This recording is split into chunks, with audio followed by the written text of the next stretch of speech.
కనకాంబరములు రంగుతో కలిసి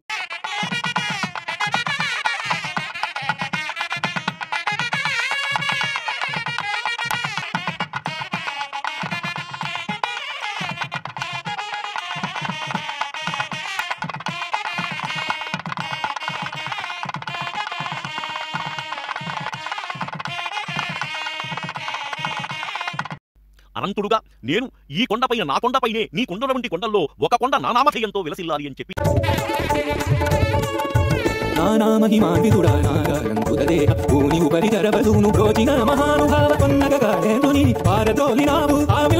వాసుగాను ఫలిస్తూ ఉంటాడు. పెదశేష వాహనానికి 7 శిరస్సులుంటాయి, చినశేష వాహనానికి 5 శిరస్సులు ఉంటాయి. అందుకనే వాసుకి ఇలా చెబుతున్నాం, శేషే శయనశీలస్య శేషాచల నివాసినః సదా శేషి ప్రియస్యాస్యాం శ్రీనివాసస్య శాంగినః. శేషునిపైన శయనించేటువంటి స్వామి మళ్ళీ ప్రీతితో రెండవసారి